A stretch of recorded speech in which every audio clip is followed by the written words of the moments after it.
Praise the lord.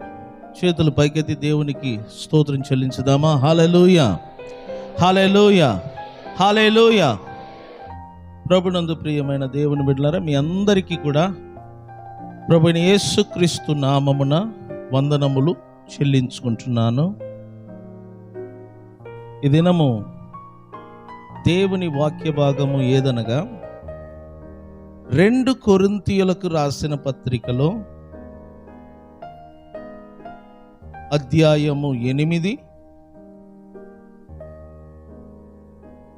వాక్య భాగము 9. 2 కొరింథీయులకు రాసిన పత్రికలో అధ్యాయము 8 వాక్య భాగము 9. మీరు మన ప్రభువైన యేసుక్రీస్తు కృపను ఎరుగుదురు కదా. ఆయన ధనవంతుడై ఉండియు మీరు తన దారిద్ర్యము వలన ధనవంతులు కావలేనని మీ నిమిత్తము దరిద్రుడు ఆయను. చాలమ్మా, ఈ మాటను జాగ్రత్తగా గమనించండి. మీరు అనగా రక్షించబడిన దేవుని బిడ్డలైన మనము. సో దేవుడు తన మాట ద్వారా మనతో ఏం చెప్తున్నాడంటే, మీరు ప్రభువైన యేసుక్రీస్తు కృపను ఎరుగుదురు కదా. ఆయన కృపను మీరు ఎరుగుదురా అంటే ఆయన కృప ఎటువంటిదో మీకు తెలుసా? ఆయన కృప ఎంతో గొప్పది. దేవుడు తన కృపను మనందరికీ బయలుపరిచాడు, మనందరికీ అనుగ్రహించాడు. ఎప్పుడు తెలుసున? తన ప్రియ కుమారుడైన యేసుక్రీస్తును ఈ లోకములోనికి పంపించుట ద్వారా. ఎప్పుడు ప్రభువైన యేసుక్రీస్తు ఈ లోకమునకు వచ్చాడో ఆ క్షణము దేవుని కృప మానవులందరి కొరకు దేవుడు అనుగ్రహించాడు. సో బైబిల్ అదే చెప్తుంది. బైబిల్ ఏమంటుంది తెలుసునా? సత్యమును దేవుని కృపయు యేసుక్రీస్తు ద్వారా మనందరికీ అనుగ్రహింపబడి ఉన్నది. అది సత్యము గాని కృప గాని, ఇవి 2 కూడా దేవుడు తన ప్రియ కుమారుడైన యేసుక్రీస్తు ద్వారా మనందరికీ అనుగ్రహించాడు. సో మనందరి పట్ల దేవుని కృప విస్తారముగా ఉన్నది. కానీ ఆ కృపను మనం ఎరుగకపోవటం, ఆ కృపను గూర్చి మనం తెలుసుకోకపోవటం వలన అందులో దాగి ఉన్న ఆశీర్వాదములను దేవుని బిడ్డలు ఈరోజు అనుభవించలేకపోతున్నారు. ప్రియులరా, దేవుని కృప నీ పట్ల, నీ కుటుంబం పట్ల, నీ పిల్లల పట్ల విస్తారముగా ఉన్నది. మీరు ఆ కృపను అనుగ్రహించాలి, మీరు ఆ కృపను అనుభవించాలి. విశ్వాసము ద్వారా ఆ కృపను మీరు తెలుసుకోవాలని దేవుడు మీ ఎడల ఆశిస్తున్నాడు. ఇక్కడ చూడండి, వాక్యం క్లియర్గా ఏం చెప్తుందంటే, ఆయన ధనవంతుడై ఉన్నాడంట. అనగా మన ప్రభువైన యేసుక్రీస్తు గొప్ప ధనవంతుడై ఉన్నాడు. యేసు ప్రభు దరిద్రుడు కాదండి. యేసు ప్రభు గొప్ప ధనవంతుడు. ధనవంతుడు అంటే ఏ కొదువు లేనివాడు అని అర్థం. కొదువు లేని వారిని బైబిల్ ఏమంటుందంటే ధనవంతులు. మన ప్రభు ఈ భూమిలో ఉన్నప్పుడు ఏ కొదువు లేనివాడుగా, ఏ కొరత లేనివాడుగా జీవించాడు. ఆయన ఎప్పుడు ఎక్కడ కూడా తన చేతులను చాపి సహాయం అడగలేదు, ఎవరిని కూడా ఆర్థికం అడగలేదు. ఎందుకంటే ఆయన గొప్ప ధనవంతుడు. ఈ భూమిలోనే కాదు, ఈ భూమికి రాక ముందు ఆయన గొప్ప ధనవంతుడుగా సింహాసనములో కూర్చొని ఈ సృష్టి మొత్తాన్ని తను ఏలుబడి చేస్తూ ఒక ధనవంతుడుగా జీవిస్తూ ఉన్న ఒక వ్యక్తి. కానీ అంత గొప్ప ధనవంతుడైన ఆయన నీ నిమిత్తము, నా నిమిత్తము ఈ లోకములోనికి ఒక దరిద్రుడుగా వచ్చాడు. చూసారా? ధనవంతుడు దరిద్రుడుగా అవతారం ఎత్తాడు. ఎందుకు తెలుసునా? నువ్వు నేను ధనవంతులము కావలేనని. అర్థం చేసుకోండి, మనుషులు ఎవ్వరు కూడా ధనవంతులు కారు. ఎందుకంటే మనుషులు ఎప్పుడు చూసినా, ఎప్పుడు మాట్లాడినా కొదువును గురించి మాట్లాడతారు. వారి కుటుంబంలో ఉన్న కొరతను గురించి మాట్లాడతారు.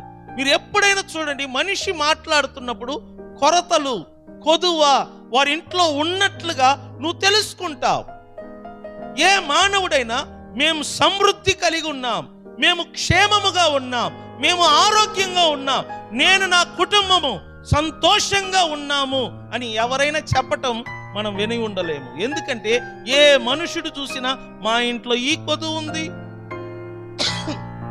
నా శరీరంలో ఆరోగ్యం కొదువై ఉంది, మా పిల్లలు మా మాటలు వినటం లేదు, మా ఆడపిల్ల మా మాట వినటలేదు, మా మగ పిల్లలు మా మాట వినటం లేదు, వారు డబ్బులంతా నాశనం చేస్తున్నారు, ఎంత కష్టపడినా కొదువు కనబడుతుంది, కొరత కనబడుతుంది. ఇట్లా మనం మాట్లాడుతున్న మాటల్లోనే మన ఇంట్లో ఉన్న దారిద్ర్యము ఏంటో మనం తెలుసుకోవచ్చు.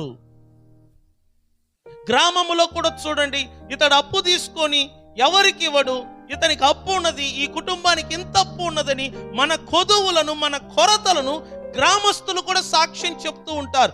ఎందుకంటే దారిద్ర్యం, ప్రతి ఇంటిలో దారిద్ర్యం అనేది కనబడుతుంది. దారిద్ర్యం అనేది ఎప్పుడు వస్తుంది తెలుసునా?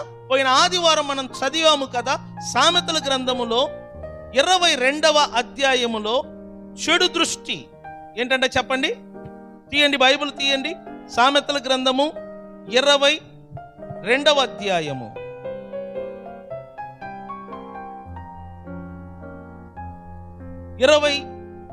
28వ అధ్యాయములో 22వ వాక్యం అమ్మ. చెడు దృష్టి గలవాడు, నేను కూడా తీసుకుంటాను 22. ఇక్కడ చూడండి, చెడు దృష్టి గలవాడు ఆస్తి సంపాదింప ఆతురపడును, తనకు దరిద్రత వచ్చునని వానికి తెలియదు. చూడండి, దరిద్రత ఎవరికి వచ్చును, ఎవరికి వస్తదంట దరిద్రత? చెడు దృష్టితో ఆస్తిని సంపాదింప ఆతురత పడేవాడు. చూసారా, కొంతమంది ఉంటారు ఆతురపడుతూ ఉంటారు ఆస్తిని సంపాదించాలి, చెడు దృష్టితో ఆతురపడుతూ ఉంటారు ఆస్తిని సంపాదించాలని. కానీ బైబిల్ అంటుంది, వారికి తెలియకుండానే వారికి ఆస్తి రావటం కాదంట, దానికి బదులుగా ఏమొస్తుందంట? దరిద్రత. ఈరోజు కొన్ని కుటుంబాల్లో దరిద్రం అనేది ఉంది. వారి ఇంటి నిండా డబ్బులు ఉంటాయి కానీ దరిద్రంగా ఉంటారు వాళ్ళు. వారి ఇంటి నిండా ఆస్తి ఉంటది కానీ దరిద్రంగా ఉంటారు. వారు వేసుకుంటున్న బట్టలు, వారు ఉంటున్న ఇల్లు, వారి దగ్గరికి వెళ్తే ఒక రకమైన స్మెల్ వస్తుంది. కారణం ఏంటి తెలిసిన? దరిద్రత.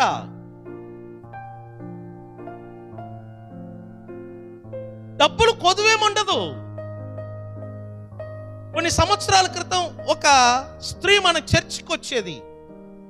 ఆమెకు మన చనుబండ ప్రాంతమే కాదు, మన మండలములోనే ఇండియన్ బ్యాంకులో అత్యధికమైన డిపాజిట్ కలిగిన ఒక స్త్రీ ఆమె. అంటే ఆమె ఎంత ధనవంతురాలో మీరు చూడండి. నాకు తెలిసి ఆ రోజుల్లో, నేను చెప్పేది 96వ సంవత్సరంలో, 100 ఎకరాలు కలిగిన ఒక ఆసామి. కానీ ఆమె స్నానం చేయదు, ఆమె పళ్ళు రుద్దదు సరిగా. ఆమె ఇంట్లో నెయ్యి ఉంటది సమృద్ధిగా, దాన్ని తీసి చూస్తే బూజు పట్టి ఉంటది. ఊరగాయ ఉంటది, ఊరగాయ జాడీలు ఉంటాయి, దానిని చూస్తే బూజు పట్టి ఉంటది. ఇంటి చుట్టూ కోడి పెంట ఉంటది, ఇంటి చుట్టూ శుభ్రత ఉండదు. కానీ 100 ఎకరాలు. ఒక రైతు బిడ్డ ఆమె. ఎంత డబ్బు కలిగిన ఆమె తెలిసిన, కానీ చనిపోయిన తర్వాత ఎంత దారిద్ర్యమైన చావు అండి ఆమెది. నేను చెప్తున్నాను, ధనవంతులంటే ఇంటి నిండా, బ్యాంక్ నిండా సొమ్ములు, బంగారం, డబ్బులు ఉన్న వాళ్ళు ధనవంతులు కాదండి. అవి ఉండి కూడా దారిద్రంగా ఉన్నారు బోలెడు మంది. అవి ఉండి కూడా దరిద్రతను అనుభవిస్తున్నారు చాలా మంది. నేను అందుకంటున్నాను, నిజమైన ధనవంతుడు ఎవరు తెలిసిన? సంపాదించాలి అన్న ఆతురత లేకుండా ప్రశాంతంగా జీవించువాడు, ఏ కొదువు లేకుండా, ఏ కొరత లేకుండా సంతోషంగా, శుభ్రముగా, హ్యాపీగా ఉండేవాడేనండి నిజమైన ధనవంతుడు. నువ్వు ఎంతగా ఆస్తిని సమకూర్చాలని, ఆస్తిని సంపాదించాలని నువ్వు ఎంతగా ఆతురపడతావో అంతగా నీ ఇంటిలో దరిద్రత పెరిగిపోతా ఉంటాయని బైబిల్ చెప్తుంది.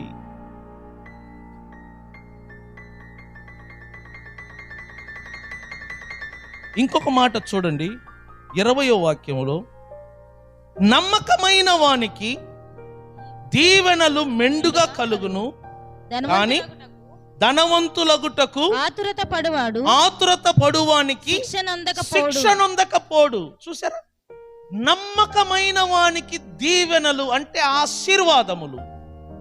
మనం ప్రతి విషయములో నమ్మకముగా ఉండాలా. దేవుని విషయములో, కుటుంబ విషయములో, పిల్లల విషయములో, అన్ని విషయాలలో మనము నమ్మకము కలిగి ఉండాలా. అప్పుడే మన మీదికి దీవెనలు విస్తారముగా దేవుడు కుమ్మరిస్తారు. దీవెనలు అంటే ఏంటి తెలిసిన? ఆశీర్వాదములు. చర్చికి వచ్చే విషయంలో నువ్వు నమ్మకంగా ఉండాలా. దేవునికి ప్రార్థన చేసే విషయంలో నువ్వు నమ్మకంగా ఉండాలా. దేవునికి ఇచ్చే విషయంలో నువ్వు నమ్మకంగా ఉండాలా. మందిరానికి వచ్చే విషయంలో, ఆరాధనకు ఏ టైంలో వస్తున్నావో అది కూడా నమ్మకంగా ఉండాలి. ప్రతి దానిలోనూ నమ్మకంగా ఉంటే నేను చెప్తున్నాను, నీ తల మీదకి దీవెనలు వస్తాయంట. కానీ నమ్మకంగా కాకుండా ధనవంతులు అవ్వటానికి ఆతురపడుతూ ఉంటే నీవు శిక్ష నొందకపోవు. అంటే ఏంటి? ఎవరెవరు ధనవంతులు అవ్వటానికి ఆతురపడతారో వారికి శిక్ష తప్పదు అని బైబిల్ చెప్తుంది. నేను చెప్తున్నాను, మీరు ధనవంతులు అవ్వటానికి ఆతురపడవద్దు. మీరు ధనవంతులు అవ్వటానికి తొందరపడవద్దు. దాని వలన మీకు శిక్ష వస్తుంది, దాని వలన మీకు దారిద్ర్యం వస్తుందని బైబిల్లో రాయబడి ఉన్నది. దేవుని బిడ్డలారా, ఇంకొక మాటను కూడా చూడండి. సామెతలు 23వ అధ్యాయం, సామెతలు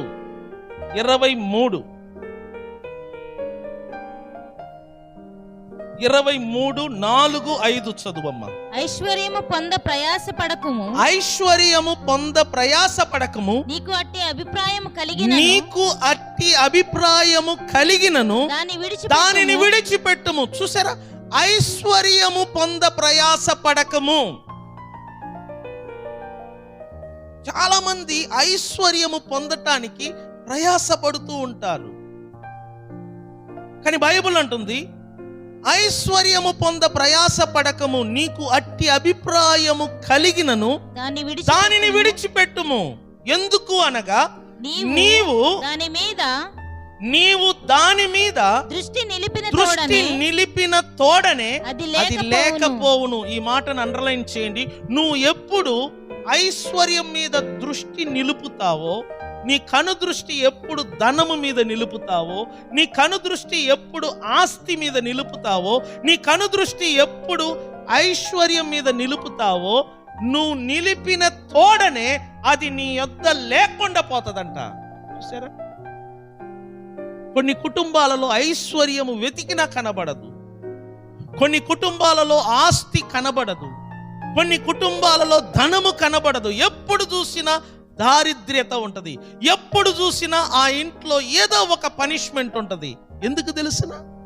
వారి దృష్టి దేవుని మీద కన్నా, యేసు ప్రభు మీద కన్నా, ఎప్పుడు చూసినా వారి యొక్క దృష్టి ధనము మీదను, ఆస్తి మీదను, ఐశ్వర్యం మీదను నిలుపుతారు. చూడండి, అర్థం చేసుకోండి సంగమా. నీ దృష్టి దేని మీద నిలుపుతావో, నీ కను దృష్టి దేని మీద ఉంచుతావో అది లేకుండా పోవును. పిల్లలు కూడా నేను చెప్తున్నాను, నువ్వు దేవుని మీద దృష్టి పెట్టకుండా దేని మీద దృష్టి ఉంచుతావో అది నీకు దొరకదు, అది లేకుండా పోతుందట. చాలా మంది దేవుని మీద కంటే చదువు మీద దృష్టి పెడతారు. మీరు చూడండి, అలాంటి వారి జీవితాలలో వారు చదివినా కూడా వారి చదువు వలన వారికి బాధలు, వ్యసనములు ఎక్కువ అవుతాయి. కానీ వారు చదివిన దాని వలన ₹1 కూడా వారికి ప్రయోజనం ఉండదు. కారణం ఏంటి తెలిసిన? వారు దేవుని మీద కంటే చదువుల మీద దృష్టి పెడతాం కారణం. చాలా మంది దేవుని మీద కంటే పిల్లల మీద తల్లిదండ్రులు దృష్టి పెడతారు. అందుకే చూడు, ఏ తల్లిదండ్రులు దేవుని మీద కాకుండా పిల్లల మీద దృష్టి పెడతారో ఆ పిల్లలందరూ చెడిపోతున్నారండి. మీరు కావాలంటే చూడండి, నేను చెప్పింది అబద్ధమైతే నేను ఊరు వదిలి వెళ్ళిపోతాను. నువ్వు ఎంతగా పిల్లల మీద దృష్టి పెడతావో నీ పిల్లలు చెడిపోతున్నారు. నువ్వు ఎంతగా పొలము మీద దృష్టి పెడతావో నీ పొలము వలన నీకు ప్రయోజనం లేదు. నువ్వు ఎంతగా వ్యాపారం మీదను, పని మీదను, సంపాదన మీదను దృష్టి పెడతావో, నువ్వు దేని మీద దృష్టి పెడతావో అది నీకు లేకుండా పోతుంది. అందుకే నేను చెప్తున్నా, వాటి మీద దృష్టి పెట్టవద్దు. నీకు వ్యాపారం ఉందా, వ్యాపారము కంటే దేవుని మీద దృష్టి పెట్టు. నేను చెప్పాను కదా, అది నిజం. ఒక వ్యక్తి వ్యాపారం చేస్తున్నాడు, హోటల్ నడిపిస్తున్నాడు, ఉదయము టిఫిన్, సాయంత్రం టిఫిన్ వేసేవాడు. ఒక రోజుకి 1,00,000 రూపాయల కంటే ఎక్కువ ఆదాయం వస్తుందంట. కానీ సోమవారం నుండి శనివారం వరకు హోటల్ తీస్తాడంట. ఆదివారం ఒక్క రోజు మాత్రమే హోటల్ మూసేస్తాడంట. చాలా మంది కస్టమర్లు వచ్చి బతిమలాడినా తీయడంట. అతడు ఏమంటాడు తెలిసిన, నాకు 1,00,000 రూపాయలు కాదు, 1,00,00,000 రూపాయలు లాభం వచ్చిన ఆదివారం రోజు నేను మందిరంలో ఉంటాను గాని, చర్చికి వెళ్తాను గాని నేను హోటల్ తెరవను అన్నాడంట. ఎందుకు తెలిసిన, అతడు రుచి చూశాడు. నేను చెప్తున్నాను, దేవుని మీద మీరు దృష్టి పెడితే మీకు ఐశ్వర్యము, ఆరోగ్యము, ధనము, ఆస్తి ఇవన్నీ కూడా మీ వెంట వస్తుందండి. మీ ఆరోగ్యం కూడా బాగుంటుంది. ఎప్పుడు తెలిసిన, నువ్వు దేవుని మీద దృష్టి పెట్టినప్పుడు. నీ దృష్టి ఎప్పుడు చూసినా దేవుని మీద కాకుండా నువ్వు ఆరోగ్యంగా ఉండాలి, నువ్వు బలంగా ఉండాలి. నువ్వు ఎప్పుడు చూసినా దాని మీద దృష్టి పెడుతున్నావు. అందుకనే చూడు, నువ్వు ఏది రాకూడదు అనుకుంటున్నావో అది నీకే వస్తుంది. బలహీనత రాకూడదు అనుకుంటావు, అది నీకే వస్తుంది.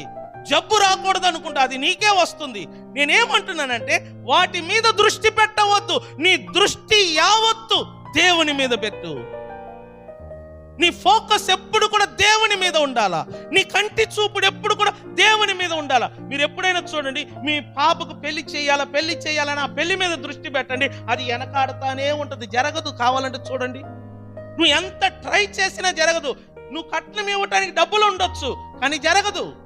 కానీ ఒక్కసారి నీ బిడ్డ మీద, నీ వివాహం మీద దృష్టి ఉంచటం ఆపి ఒక్కసారి దేవుని మీద దృష్టి పెట్టి చూడు. ఒక్కసారి యేసు మీద దృష్టి పెట్టి చూడు.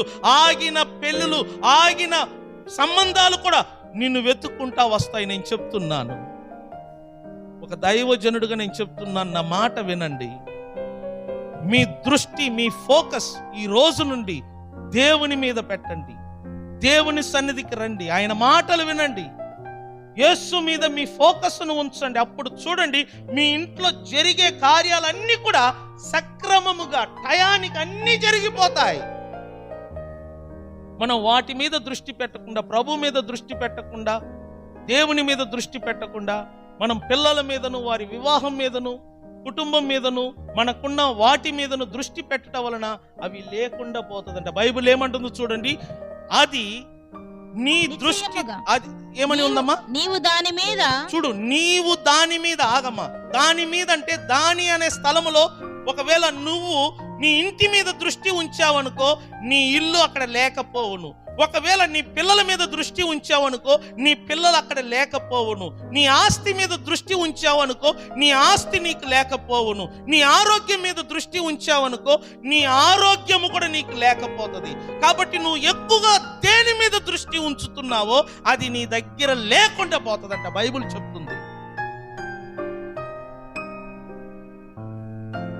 మీరు ఎప్పుడైనా దాని మీద దృష్టి ఉంచవద్దు. మీ దృష్టి ఎప్పుడు దేవుని మీద ఉండాలి. స్తోత్రం చెప్పండి, స్తోత్రం చెప్పండి.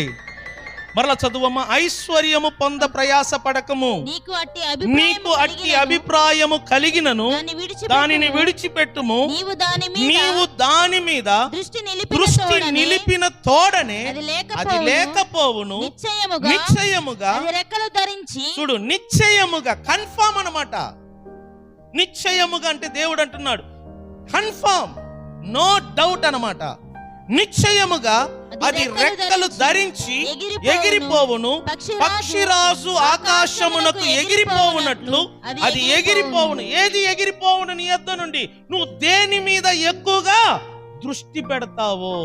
నేను చెప్పాను కదా, అది పిల్లలైనా సరే, వారి వివాహమైనా సరే. కొంతమంది చూడు, మగ పిల్లలే పుట్టాలని దృష్టి పెడతారు, వాళ్ళకు మగ పిల్లలు పుట్టరు.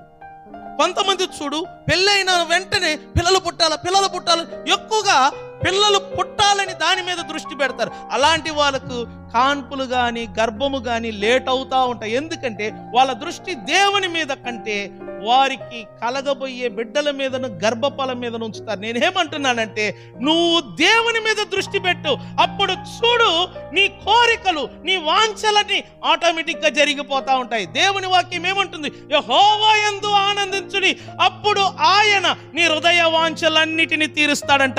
చేతులు పైకెత్తి స్తోత్రం చెప్పండి. మనం దేవుని మీద ఆనందించటం లేదు.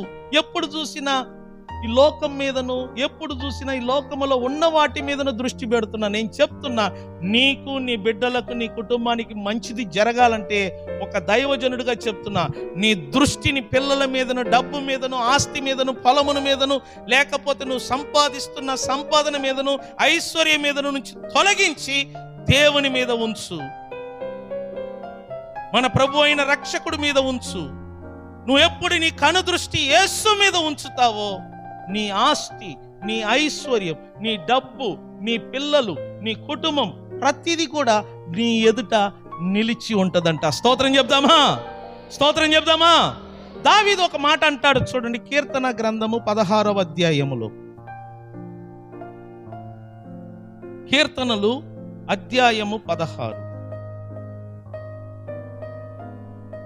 8వ వాక్యము. సదాకాలము యెహోవా యందు నా గురి నిలుపుచున్నాను. ఆయన నా కుడి పార్శ్వమందు ఉన్నాడు గనుక నేను కదల్చబడను. స్తోత్రం చెబుదామా? దావీదు అంటున్నాడు, నేను కదల్చబడను అంటే నేను షేక్ అవ్వను, నేను కదిలిపోను. ఎందుకు తెలుసునా? నా గురి, నా దృష్టి ఎల్లప్పుడూ నా ఎదుట ఉన్న దేవుని మీద నిలుపుతున్నాను. చూసారా? దావీదు అంటున్నాడు, నా గురి ఎల్లప్పుడూ యెహోవా యందు నిలుపుచున్నాను. సదాకాలము తన గురిని, తన దృష్టిని యెహోవా యందు నిలుపుచున్నాడంట. అందువలన ఆయన అంటున్నాడు, నేను కదల్చబడను. నీ కనుదృష్టి ఎల్లప్పుడూ దేవుని మీద నిలుపు. అప్పుడు నువ్వు కదల్చబడవు, అప్పుడు నువ్వు షేక్ అవ్వవు, నువ్వు అలాగనే ఉంటావు. ఎందుకంటే దేవుని మీద నీ దృష్టి ఉంచినప్పుడు నువ్వు కదిలించబడకుండా అలాగనే ఉంటావు. ఎందుకంటే ఈ లోకములో ఉన్నవన్నీ కూడా అస్థిరమైనది. అర్థం చేసుకో. ఈ లోకములో ఉన్న ఐశ్వర్యము, ఈ లోకములో ఉన్న డబ్బు, ఈ లోకములో ఉన్న ప్రతిదీ అస్థిరమైనది, ఎక్కువ కాలం నిలిచి ఉండదు. దీనిని బైబిల్ ఏమంటుందో తెలుసునా? దృశ్యములు అనిత్యము అంటే దాని అర్థం ఏంటి? కనబడుచున్న ప్రతిదీ కూడా ఎక్కువ కాలము నిలిచి ఉండదు. కానీ మన దృష్టి ఎప్పుడు చూసినా కనబడుతున్న వాటి మీదనే ఫిక్స్ చేస్తూ ఉంటాం. కనబడుతున్న డబ్బు మీద, కనబడుతున్న ఐశ్వర్యం మీద, కనబడుతున్న బిడ్డల మీద, కనబడుతున్న గృహం మీద, ఆస్తి మీద, కనబడుతున్న ఆరోగ్యం మీదనే మన యొక్క దృష్టి నిలుపుతున్నాం. అందువలన అది మన దగ్గర లేకుండా పోతుంది. మనం షేక్ అవుతున్నాం. కొన్నిసార్లు గవర్నమెంట్ షేక్ అవుతుంది, కొన్నిసార్లు రాజ్యాలు షేక్ అవుతున్నాయి, కొన్నిసార్లు రూలర్స్ కూడా షేక్ అవుతున్నారు. కారణం ఏంటంటే వారి దృష్టి దేవుని మీద కాకుండా కనబడుతున్న వాటి మీద నిలుపుతున్నారు. కానీ ఇక్కడ ఒక రాజు, ఈయన ఒక రూలర్. ఈయన ఏమంటున్నాడు తెలుసిన? నేను ఎల్లప్పుడూ నా దృష్టి అదృశ్యుడైన యెహోవా యందు ఏం చేయుచున్నాడంట? నిలుపుచున్నాను. అందువలన ఆయన అంటున్నాడు, నేను కదిలించబడను అంటున్నాడు. దేవుని మీద నీ మైండ్ సెట్ను ఉంచండి. ఎప్పుడు చూసినా ముఖ్యంగా నేను సీరియస్గా వార్నింగ్ చేస్తున్నాను. ఈ టీవీలో వచ్చే వార్తల మీద దృష్టి పెట్టగాక నేను సీరియస్గా చెప్తున్నాను. ఎందుకంటే టీవీలో వార్తలు చదివే వాళ్ళు మనుషులు, దేవుళ్ళు కాదు. వాళ్ళు చెప్పేవన్నీ నిజమని, వాళ్ళు చెప్పే వార్తలని పర్ఫెక్ట్ అని నువ్వు దృష్టి ఉంచావనుకో నీకు ప్రమాదం. నేను చెప్తున్నాను. నేను ఎప్పటికదే చెప్తాను. టీవీలో వచ్చే వార్తలు కానీ, పేపర్లో వచ్చే వార్తలు కానీ, ఇంటర్నెట్లో వచ్చే వార్తలు కానీ వాటి మీద దృష్టి పెట్టవద్దు. నీ దృష్టి ఎప్పుడు కూడా దేవుని వాక్యం మీద ఉంచు. ఎందుకంటే దేవుని వాక్యము యుగ యుగాలు నిలిచి ఉంటుంది. బైబిల్ అదే అంటుంది, ఆకాశము గతించి పోవును గాని, భూమి గతించి పోవును గాని, ఈ నా మాటలు గతించిపోవు. పేతురు ఒక సందర్భంలో అంటాడు, ప్రభు మాటలు ఎల్లప్పుడూ నిలిచి ఉంటదంట. స్తోత్రం చెప్పండి.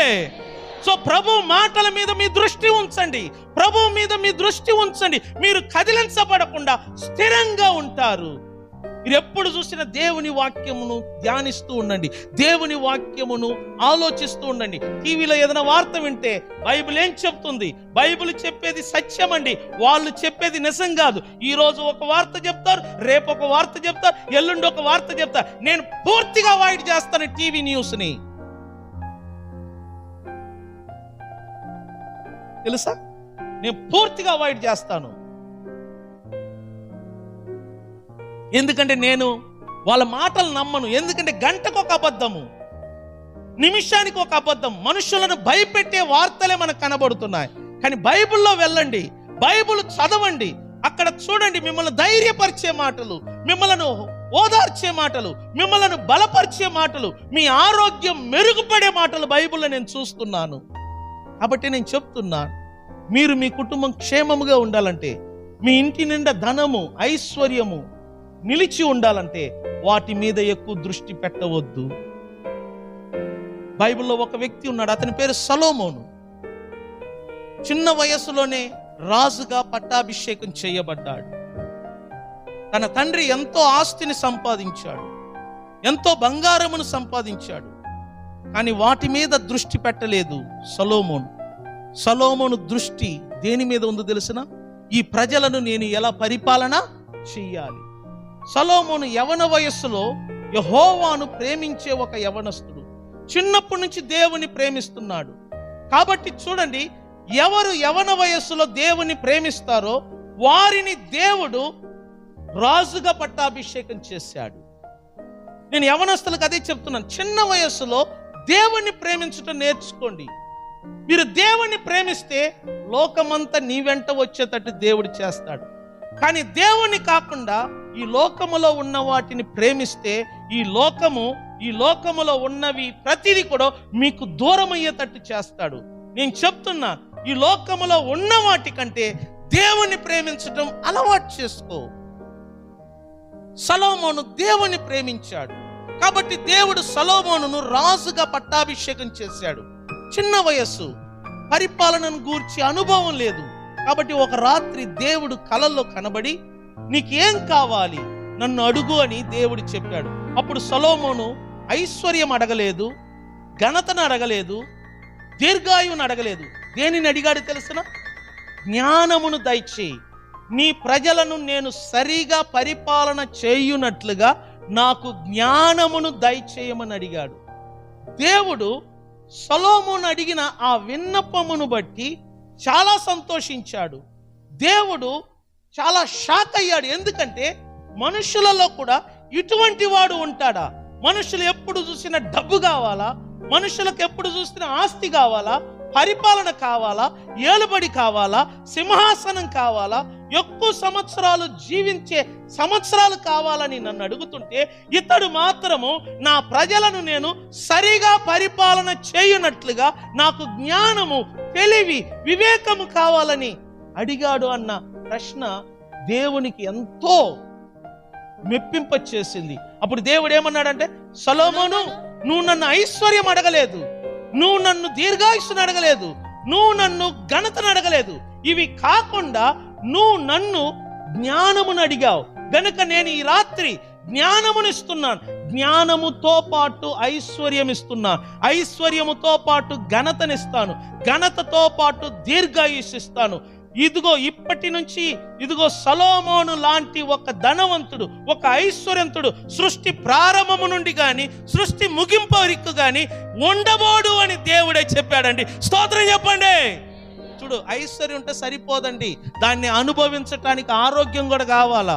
ఇంటి నిండా డబ్బు, శరీరంలో రోగం, నువ్వు డబ్బును చూస్తూ ఉంటావు, నువ్వు వండుకోలేవు, తినలేవు, అది కూడా దరిద్రమేనండి. చాలా మంది ఇంట్లో డబ్బు ఉంటుంది, అనుభవించలేరు. చాలా మంది ఇంట్లో డబ్బు ఉంటుంది, ఆరోగ్యం సహకరించదు. అందుకే నేనేమంటున్నాను తెలిసిన? ఐశ్వర్యము, ఘనత కావాలి. ఎందుకంటే నాకు డబ్బు ఉంది కానీ ఊర్లో మర్యాద ఉండదు. డబ్బు ఉంటది, ఊర్లో ఎవడు నన్ను మందలించడు. డబ్బు ఉంటది, ఒక్కడు కూడా నాకు ఘనత ఇవ్వడు. అందుకే నేను చెప్తున్నాను, డబ్బు ఒకటి ఉంటే చాలదు, డబ్బుతో పాటు ఘనత ఉండాలా, ఘనతతో పాటు దీర్ఘాయుస్సు ఉండాల. వీటన్నిటితో పాటు తెలివి, జ్ఞానము, వివేచన ఇవన్నీ కూడా ఐశ్వర్యముతో సమానమండి. ఇవన్నీ దేవుడు సొలొమోనుకి ఇచ్చాడు. ఎందుకు తెలుసునా? సొలొమోను వీటి మీద దృష్టి పెట్టలేదు. అదే కారణం. నేనేమంటున్నానంటే, దేవుని మీద దృష్టి పెడితే దేవుడు సొలొమోనుకి ఇచ్చినట్లుగా ఘనతనిస్తాడు, ఐశ్వర్యం ఇస్తాడు, దీర్ఘాయుస్సునిస్తాడు, జ్ఞానం ఇస్తాడు. నీ దృష్టి ఎప్పుడు కూడా దేవుని మీద ఉండాలా. కానీ కొంతమంది దృష్టి డబ్బు డబ్బు, నిద్రలో కూడా డబ్బే, లేచినప్పుడు డబ్బే, సాయంత్రం వరకు డబ్బే. వారి ఇంట్లో కొదువ కొదువ కొదువ కొదువ, అంతే. కొదువు ఉండకూడదండి. దేవుని బిడ్డలు కొదువు ఉండకూడదు. నేను చెప్తున్నాను, దేవుని బిడ్డల కుటుంబాలలో కొరత అనేది కనబడకూడదు. మీ ఇంటికి ఎవరైనా వస్తే వీరింట్లో కొదువ లేదు, వీరింట్లో కొరత లేదు, వీరు హ్యాపీగా ఉన్నారు, వీరు సంతోషంగా ఉన్నారు అని బయట నుంచి వచ్చేవారు సాక్ష్యం చెప్పునట్లుగా ఉండాలి. అంతేగాని మన ఇంట్లో ఎప్పుడు దారిద్ర్యం, ఎప్పుడు చూసిన చీకటి, ఎప్పుడు చూసిన గలిబిలి, ఎప్పుడు చూసిన గొడవలు, ఎప్పుడు చూసినా ఆ ఇంట్లో నరకంలాగా ఉంటుంది. అలా ఉండకూడదని నేను చెప్తున్నాను. నా ఇంటిని నేను చాలా ఇష్టపడతాను. నేను ఎక్కువగా ఇష్టపడతానండి నా ఇల్లు. ఎందుకంటే నా ఇంట్లో ప్రశాంతత ఉంటుంది. నేను పీస్ఫుల్గా ఉంటాను, ప్రశాంతంగా ఉంటాను. ఎందుకంటే ఆ వాతావరణం అలా ఉంటుంది. మన దృష్టి దేవుని మీద ఉండాలా. మన దృష్టి యేసు ప్రభు మీద ఉండాలా. దావీదులాగా నా గురి ఎల్లప్పుడూ యెహోవా మీద నిలుపుచున్నాను. హెబ్రీయులకు రాసిన పత్రిక 12వ అధ్యాయంలో 2వ వాక్యములో చూడండి, విశ్వాసమునకు కర్తయగు మన ప్రభు అయిన యేసు క్రీస్తు వైపు చూచుచు పందెములో మనం ఓపికతో ఏమవ్వాలంట. అంటే ఏమని అర్థము? ఈ ప్రపంచము మనకు ఒక పందెము లాంటిది. ఈ ప్రపంచములో మనమందరము పరుగు పందెములో పరుగులెత్తుతున్నాం. ప్రతి ఒక్కడు ఓపికతో, సహనముతో నీ కనుదృష్టి యేసు వైపు చూచుచు నీ యొక్క మార్గములో నువ్వు పరుగులెత్తాలి. మన దృష్టి ఎప్పుడు కూడా, మన గురి ఎప్పుడు కూడా యేసు ప్రభు మీదనే ఉండాలి. మన యొక్క చూపు యేసు ప్రభు మీద ఉండాలి. మన యొక్క ధ్యాస, మన యొక్క లక్ష్యము యేసు ప్రభు మీద ఉండాలి. ఎందుకంటే ఆయన మనకు విశ్వాసమునకు కర్తగా ఉన్నాడు. ఆ విశ్వాసమును కొనసాగించువాడు కూడా ఆయనే గనుక నీ దృష్టి ఎల్లప్పుడూ యేసు మీద ఉండాలి. అప్పుడు చూడండి, నీకు సమస్తము ఇవ్వబడుతుంది. దావీదు గాని అబ్రహాము గాని డబ్బు మీద, ఐశ్వర్యం మీద మమకారము దృష్టి ఉంచిన వారు కాదండి. అబ్రహాము ఎక్కడికి వెళ్ళినా ఐశ్వర్యము వెంట వచ్చేది. ఎక్కడికి వెళ్ళినా ధనము పెరుగుతూ ఉండేది, ఐశ్వర్యం పెరిగేది, డబ్బు పెరిగేది, ఆస్తి పెరిగేది. కారణం ఏంటి తెలుసనా? అబ్రహాము కనుదృష్టి దేవుని మీద తప్ప ఐశ్వర్యం మీద లేదండి. అందుకే మీరు అబ్రహాము చరిత్ర చదవండి. ఎక్కడికి వెళ్ళినా ఐశ్వర్యం పెరుగుతూ ఉండేది, ఎక్కడికి వెళ్ళినా ధనము పెరుగుతూ ఉండేది. ఐశ్వర్యము, ధనము వారి ఇంట్లో ప్రతి పిల్లలు కూడా పెరిగే వాళ్ళంట. కారణం ఏంటంటే అతను కనుదృష్టి దేవుని మీద తప్ప ఐశ్వర్యం మీద లేదు. సంగమా, మీరు ధనికులుగా ఉండాలని నేను మనస్ఫూర్తిగా కోరుతున్నాను. మీరు అలా ఉండాలంటే ఐశ్వర్యము పొందుటకు మీరు ప్రయాసపడకూడదు. ఆస్తిని సంపాదించటానికి మీరు ఆతురత పడకూడదు. ఎందుకంటే బైబిల్ అంటుంది, ఆస్తిని సంపాదించటానికి ఆతురత పడేవాడికి దారిద్ర్యము వస్తుందంట. అలాగనే ఐశ్వర్యమును, ధనమును సంపాదించటానికి ఆతురత పడేవానికి శిక్ష కలుగుతుందంట. అలాగనే ఐశ్వర్యము పొంద వాడు దృష్టి దాని మీద నిలిపినప్పుడు ఆ ఐశ్వర్యము లేకుండా పోతుందంట. దానికి రెక్కలు వస్తాయి, గెద్దలకు వచ్చినట్టుగా రెక్కలు వచ్చి అది నీ దగ్గర ఉండకుండా పోతుందంట. కానీ నీ ఇంటిలో ఐశ్వర్యం కలగాలంటే, నీ ఇంటిలో ధనము కలగాలంటే, నీ ఇంటిలో ఆస్తి పెరగాలంటే నువ్వేం చేయాలో తెలుసునా? నీ కనుదృష్టి ఎల్లప్పుడూ దేవుని మీద ఉండాలా. నీ కనుదృష్టి ఎల్లప్పుడూ యేసు మీద ఉండాలా. మీరు చూడండి, పేతురు దృష్టి సంపాదన మీద ఉంది. వాళ్ళ సంపాదన ఏంటి తెలుసునా? సముద్రములోకి వెళ్ళి చేపలు పట్టడం. రాత్రి వెళ్ళాడు పడవ తీసుకొని, వలలు తీసుకొని, తోటి పనివారితో. తన దృష్టి మొత్తము చేపల మీద, తన దృష్టి మొత్తము సంపాదన మీద ఉంది. సో రాత్రి అంతా ప్రయాసపడుతున్నారు, వలలు వేశారు, ఒక్క చేప దొరకలేదు. చూసారా? ఎందుకంటే అతని ఫోకస్, అతని దృష్టి పూర్తిగా సంపాదించాలి, చేపలు పట్టాలి, వాటిని తీసుకొని వచ్చి ఒడ్డుకు చేర్చి వాటిని అమ్మి డబ్బుగా చేయాలి. అతని దృష్టి మొత్తము ఆ రాత్రి అంతటా చేపల మీద ఉన్నాయి. ఎంతగా అతడు దృష్టి పెట్టాడో బైబిల్ అంటుంది ఆ రాత్రి ఒక్క చేప కూడా దొరకలేదంట. చూసారా, ఒక్క చేప కూడా దొరకలేదంట. తెల్లారింది, అలిసిపోయి ఉన్నాడు, సోలిపోయి ఉన్నాడు, వాళ్ళంతటిని శుభ్రం చేసుకుంటున్నాడు, పడవను ఒడ్డుకు తీసుకుని వచ్చాడు, బాధతో దిగులుతో ఉన్నాడు, తన వలను సరి చేసుకుంటున్నాడు.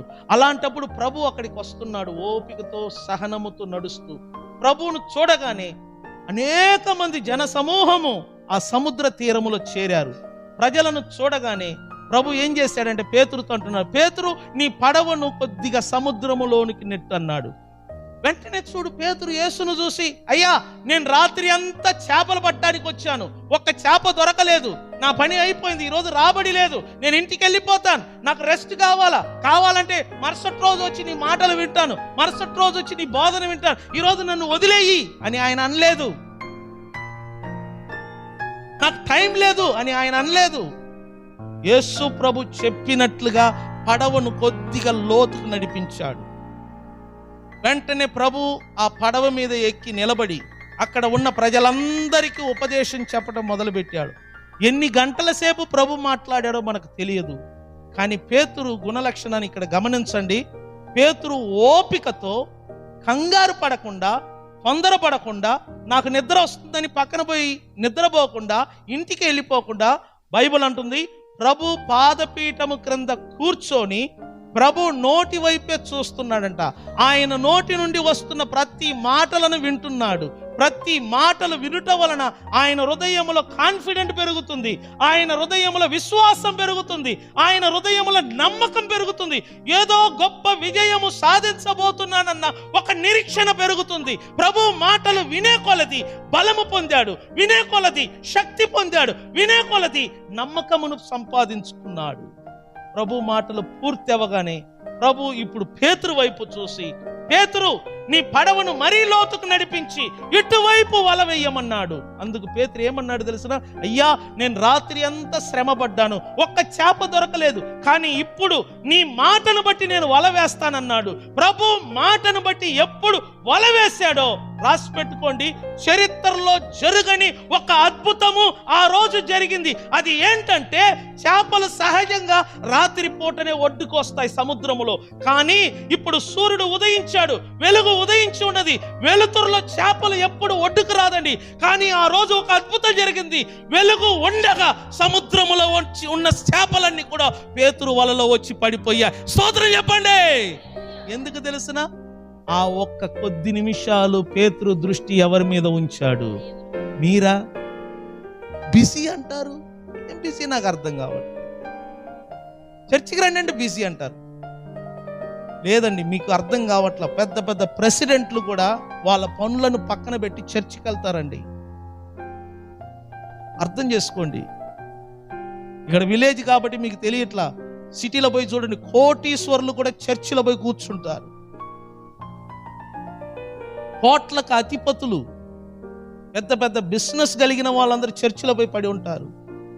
కాబట్టి వాళ్ళ వ్యాపారాలు బాగున్నాయి.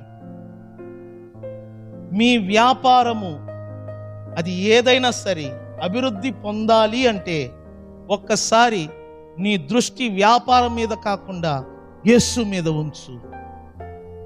నేను చెప్పినట్టుగా చేసి చూడు. ఈ సంవత్సరం ముగింపులో నీ దగ్గరికి లక్షలు రాకపోతే నా చొక్కా నువ్వు పట్టుకో. ఈ సంవత్సరంలో నీ అప్పులన్నీ తీరకపోతే నా చొక్కా నువ్వు పట్టుకో. నీ పిల్లలు నీ మాట వినకపోతే నా చొక్కా నువ్వు పట్టుకో. నువ్వు రెక్లెస్గా చర్చి విషయంలో కానీ ఆరాధన విషయంలో ఉంటే దేవుడు నీ విషయంలో, నీ కుటుంబ విషయంలో రెక్లెస్గా ఉంటావు. అర్థం చేసుకో. ఎంత శ్రద్ధగా పేతురు యేసు మాటలను విన్నాడో చూడండి. చేపలు దొరకలేదు రాత్రి అంతా కష్టపడి కూడా, కానీ ఉదయము ఎక్కడ లేని చేపలు అక్కడ. పేతురు ఒక్కడే కాదు, బోలెడు మంది ఉన్నారు చేపలు పట్టేవాళ్ళు. వాళ్ళందరూ వలలు సరి చేసుకుంటున్నారు ఇంటికి వెళ్ళటానికి. కానీ బైబిల్ అంటుంది ఎక్కడెక్కడ ఉన్న చేపలన్నీ కూడా నేరుగా పేతురు వైపు ఆకర్షించిందంట. దాని అర్థం ఏంటి తెలిసిన? పేతురు దృష్టి యేసు మీద మల్లగా, చేపల దృష్టి పేతురు వల వైపు తిరిగింది. స్తోత్రం చెప్పండి. నేను చెప్తున్నాను, రాసి పెట్టుకోండి. నీ దృష్టి యేసు మీద ఉండగా ఐశ్వర్యము గాని, డబ్బు గాని, ఘనత గాని, మర్యాద గాని, విలువ గాని, ఆస్తి గాని ప్రతిదీ నీ వైపు పరిగెత్తుతుంది. నేను చెప్తున్నాను,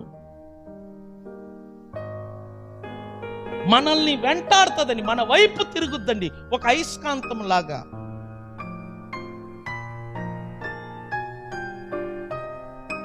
నీ దృష్టి దేవుని మీద, యేసు మీద ఉండాల. అప్పుడేనండి మీ కుటుంబంలో దారిద్ర్యం ఉండదు. అప్పుడేనండి మీ కుటుంబంలో ఐశ్వర్యము పెరుగుతూ ఉంటుంది, నీ రాబడి పెరుగుతూ ఉంటుందండి. మీరు వేస్తున్న కానుకే దారిద్ర్యం అండి. చూడండి, 10 రూపాయలు వేస్తున్నావు అంటే నువ్వు ఎంత దారిద్ర్య స్థితిలో ఉన్నావో అర్థం చేసుకో. నీ కానుకే నీ స్థితి ఏంటో చూపిస్తుంది. నువ్వేదో నాకు ఇస్తున్నావు, దేవునికి ఇస్తున్నావు అని నువ్వు అనుకుంటున్నావు, కానీ నీ దారిద్ర్యం అనేది నువ్వు వేసే కానుకను బట్టి తెలిసిపోతుంది.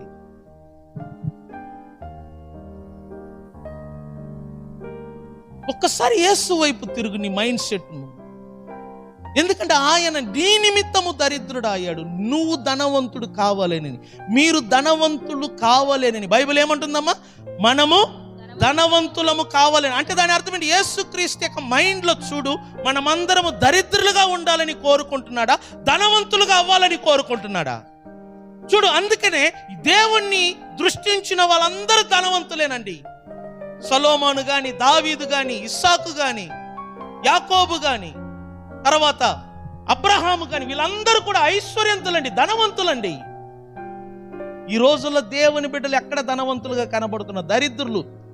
ఇంటి నిండా డబ్బు ఉన్నా ఇంకా పరుగులు, ఇంకా పరుగులు, ఇంకా పరుగులు. అది కూడా ఒక దరిద్రమేనండి.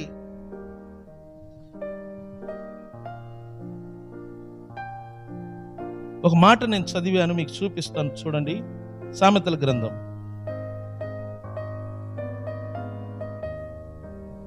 27:20 వాక్యం. సామెతలు 27:20 వాక్యం. పాతాళమునకును అగాధ కూపమునకును తృప్తి కానేరదు, అలాగున నరుల దృష్టి తృప్తి కానేరదు. ఈ మాటను చూడు, పాతాళమునకును అగాధ కూపమునకును తృప్తి కానేరదు. పాతాళమునకు ఎప్పుడు తృప్తి ఉండదంట, అగాధ కూపమునకు కూడా తృప్తి ఉండదంట. అలాగనే నరుల దృష్టికి కూడా ఏముండదంట. దాని అర్థం ఏంటి? నరుల కను దృష్టికి తృప్తి ఉండదు. ఇంకా కావాలి, ఇంకా కావాలి, ఇంకా కావాలి. ఉన్నదే తినబుద్ధి కాదు, అవునా కదా? ఇంకా సంపాదించాలి, ఉన్నదే అనుభవించడం తెలియదు. ఇంకా కావాలి. మళ్ళా చూడు, పక్కన వాళ్ళది నాకే కావాలి, పక్కన వాళ్ళ ఆస్తి నాకే కావాలి, వాళ్ళ వాట నాకే కావాలి, వాళ్ళకు వచ్చి అన్ని నాకే కావాలి. అన్ని ఇల్లు, సనుబండ్లో ఉన్న ఇల్లంతా నాకే కావాలి. ఉన్న ఇంటిని శుభ్రం చేసుకోవడం తెలియదు, ఉన్న ఇంటిని ఊడ్చుకోవటం తెలియదు, ఉన్న ఇంటిని కడగటం తెలియదు, ఉన్న ఇంటికి సున్నం కొట్టడం తెలియదు. అన్ని కావాలంటే ఎట్లా? ఉన్న డబ్బును నువ్వు తినటం తెలియదు, ఇంకా సంపాదించాలంట. చూడు, నరుల కను దృష్టికి తృప్తి లేదండి. నేను చెప్తున్నాను, తృప్తి లేని వాడేనండి దరిద్రుడు. తృప్తి కలిగిన వాడికి రూపాయి ఉన్నవాడు ధనవంతుల్లాగా హ్యాపీగా ఉంటాడు. తృప్తి లేని వాడికి నిద్ర ఉండదు.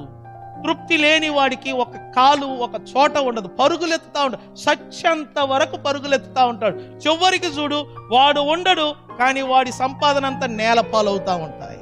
అర్థం చేసుకో, నరుల దృష్టికి తృప్తి ఉండదు.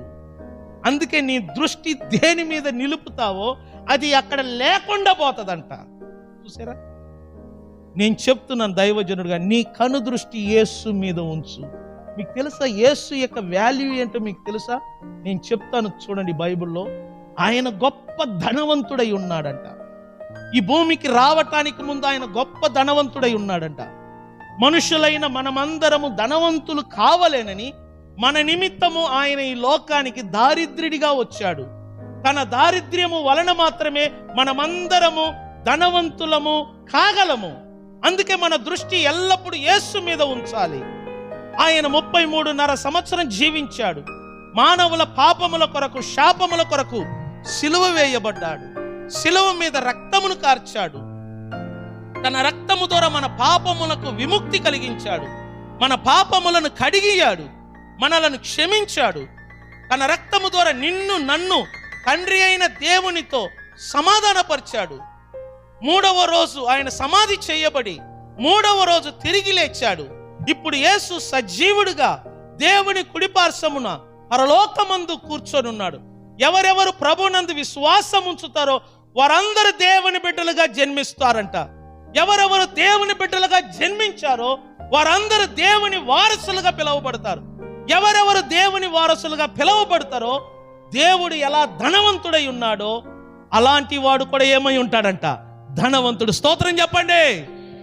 ఇక్కడ యేసు ప్రభు తిరిగి లేచి పరలోకానికి వెళ్ళి దేవుని కుడిపార్శ్వమున కూర్చున్నాడు. ఆయనను గూర్చి యోహాను గారు ఒక దర్శనం చూశాడండి. మీ అందరికీ తెలుసు, ప్రకటన గ్రంథం అని ఒకటి ఉంది. దానిని యోహాను గారు రాశారు. ఆయనను పద్మోస్ అనే దీపములో శిక్ష అనుభవించటానికి అందులో పారేశారు.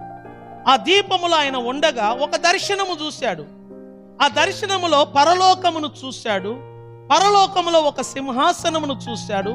సింహాసనము చుట్టూ 4 జీవులను చూశారు. సింహాసనముల ఎదుట 7 ఆత్మలను చూశాడు. 24 పెద్దలను చూశాడు. సింహాసనము చుట్టూ కోట్ల కొల ప్రజలను చూశాడు. కోట్ల కొల దేవదూతలను చూశారు. అప్పుడు కొంతమంది దేవదూతలు దేవుణ్ణి ఆరాధిస్తూ దేవుని స్తుతిస్తూ ఉండగా అప్పుడు గొర్రె పిల్లగా యేసయ్య వారి మధ్య ప్రత్యక్షమయ్యాడు. వధించబడిన గొర్రె పిల్లలాగా ఆయన ప్రత్యక్షమయ్యాడు. ఆయన ప్రత్యక్షం అవగానే దేవదూతలు ఆ గొర్రె పిల్లగా పిలువబడుతున్న యేసయ్యను చూసి కొన్ని మాటలు పలికారు. ఆ మాటలు మీరు చదివి చూడండి. యేసు ప్రభు అంటే ఏంటో నీకు అర్థమవుతుంది. దయచేసి ప్రకటన గ్రంథము 5వ అధ్యాయము తీయండి. ప్రకటన 5 12వ వాక్యము. వారు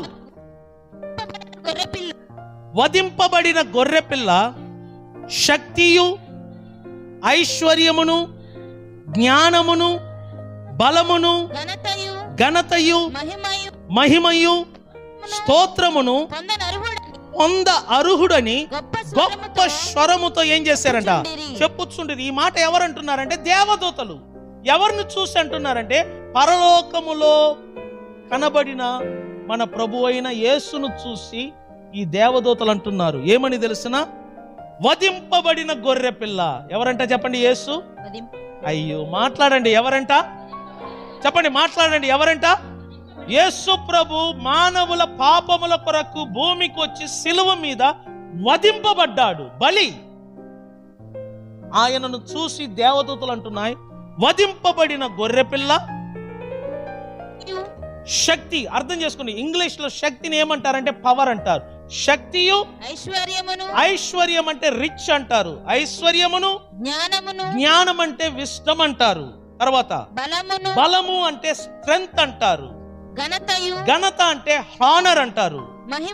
మహిమయు అంటే గ్లోరీ అంటారు. స్తోత్రము అంటే ప్రైజ్ అంటారు. చూడండి, శక్తి, ఐశ్వర్యము, జ్ఞానము, బలము, ఘనత, మహిమ, స్తోత్రము. చెప్పండి, శక్తి, ఐశ్వర్యము, చెప్పండి, శక్తి, ఐశ్వర్యము, జ్ఞానము, బలము, ఘనత, మహిమ, స్తోత్రం. ఈ 7టిని పొంద అర్హత కలిగిన వాడు మన ప్రభు అయిన యేసు మాత్రమే. చేతులు పైకెత్తి గట్టిగా స్తోత్రం చెప్తామా? చూడండి, ఎప్పుడు యేసు ప్రభు సిలువ మీద వధించబడి సమాధి చేయబడి 3వ రోజు తిరిగి లేచి దేవుని సన్నిధిలో ప్రత్యక్షమయ్యాడో ఆ దినము ఆయన శక్తిని పొందాడు, ఐశ్వర్యం పొంది ఉన్నాడు, జ్ఞానమును పొంది ఉన్నాడు, బలమును పొంది ఉన్నాడు, ఘనతను పొంది ఉన్నాడు, మహిమయు స్తోత్రము పొంది ఉన్నాడంట. చూడండి, ఈ 7 యేసు ప్రభు ఇప్పుడు పొంది ఉన్నాడు. ఇవన్నీ కూడా యేసు ప్రభులో దాగి ఉన్నాయి.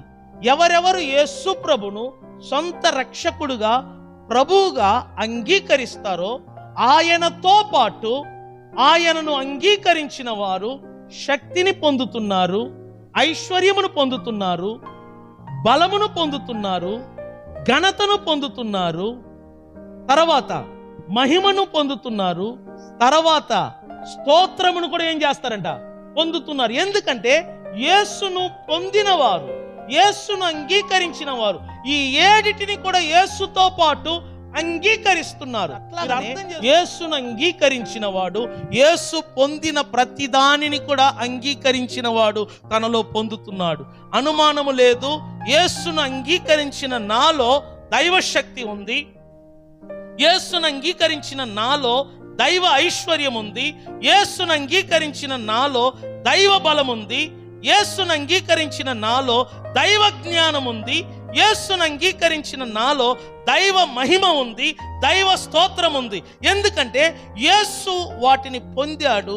ఆ యేసును నేను అంగీకరించాను గనుక ఇవన్నీ నాలో ఉన్నాయి గనుక నా దృష్టి లోకములో ఉన్న వాటి మీద కాదండి, నా దృష్టి నాలో ఉన్న క్రీస్తు మీదను, నాలో ఉన్న ప్రతి దేవుని యొక్క ప్రసన్నత మీదను, దైవ వరముల మీదను నేను ఉంచుతున్నాను. దేవుని బిడ్డలారా, నేను అందుకే చెప్తా, నువ్వు లోకంలో ఎంత ఐశ్వర్యం పొంది ఉండు, నేను ఒకటే చెప్పగలను, నువ్వు చనిపోతే రూపాయి కూడా తీసుకెళ్ళలేవు.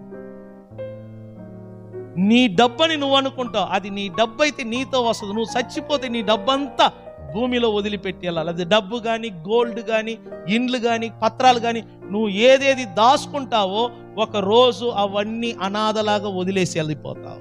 ప్రతిదీ. ఎంజీఆర్ కానీ, జయలలిత కానీ చూసారా, వాళ్ళ సంపాదన అంతా నేలపాలైందండి. వాళ్ళ ఇల్లు, వాళ్ళు కట్టిన ఆస్తులు అన్నీ నేలపాలయ్యాయి. ఎవరు తీసుకెళ్లేది ఏమీ లేదు.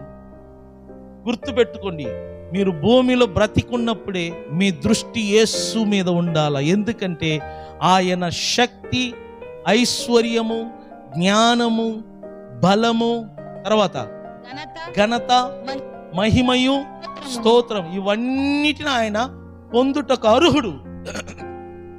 ఇవన్నీ ఆయన పొంది ఉన్నాడు, ఇవన్నీ ఆయన కలిగి ఉన్నాడు. ఆయనను స్వీకరించిన వారిలో ఇవన్నీ కూడా కనబడుతాయి. కాబట్టి నువ్వు లోకములో ఉన్న వాటి కోసం ప్రాకులాడాల్సిన పని లేదు, లోకములో ఉన్న వాటి కోసం పరుగులెత్తాల్సిన పని లేదు. ఎందుకు చెప్తున్నానంటే నీ దృష్టి యేసు మీద నిలపగా ఇవన్నీ నీ వెంట ఉంటుంది, నీ చుట్టూ ఉంటుంది. నేను ఇప్పటికీ చెప్తున్నాను, డబ్బు కోసము నేను ఎవరి వైపు చూడాల్సిన పని లేదు.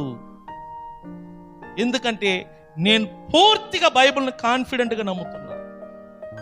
బైబిల్లో ఏది రాయబడి ఉన్నదో అది సత్యం. బైబిల్లో రాయబడిన ప్రతి మాటను నేను నమ్ముతున్నానండి. నాకు బైబిల్ మాటల మీద అనుమానమే నాకు లేదు. అది ఒక మాట పలికిందంటే అది నాకు జరుగుద్ది, అంతవరకే.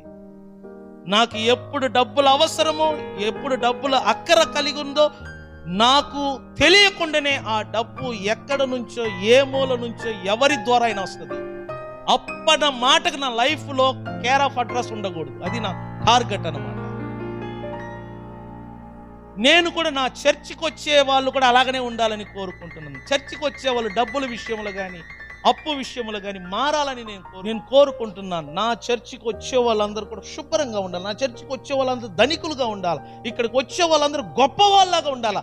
ఎందుకంటే ఇక్కడికి వచ్చే వాళ్ళు గొప్ప వాళ్ళు అయితే నాకు విలువ పెరుగుద్ది. కానీ ఇక్కడికి వచ్చే వాళ్ళు గొప్ప వాళ్ళు అవ్వాలంటే దానికి కొన్ని సూత్రాలు పాటించాలి. ఏంటంటే నీ దృష్టి ఎప్పుడు కూడా ఎవరి మీద ఉండాలా? యేసు మీద. మీరు ఉంచి చూడండి, ఈరోజు డేటు డైరీలో రాసుకోండి. ఈ రోజు నుంచి నీ మైండ్ సెట్, నీ దృష్టి యేసు మీద ఉంపండి. ముందు యేసుకు మొదటి స్థానం, ముందు యేసు దగ్గరికి పరిగెత్తండి.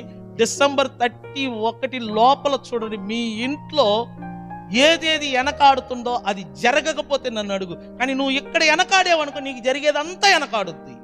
అది నేను చెప్తున్నాను. దేవునిలో నువ్వు వెనకాడితే నీకు అన్నీ వెనకాడుద్దండి. నేను అదే సీరియస్గా నేను వార్నింగ్ చేస్తున్నాను. కాబట్టి నీ దృష్టి యేసు మీద నిలుపు.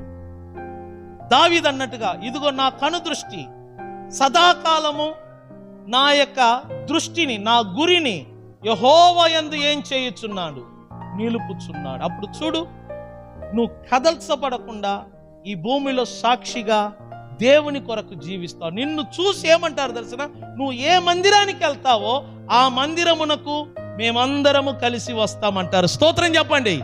ఎందుకంటే ఇక్కడికి రావటం వల్ల మీ ఇంట్లో నీలో మార్పును ప్రజలు చూశారు. ఇక్కడికి రావటం వల్ల మీరు అభివృద్ధి అవ్వటం ప్రజలు చూశారు. కాబట్టి ప్రజలు సాక్ష్యం చెప్తారు నీ అభివృద్ధిని చూసి.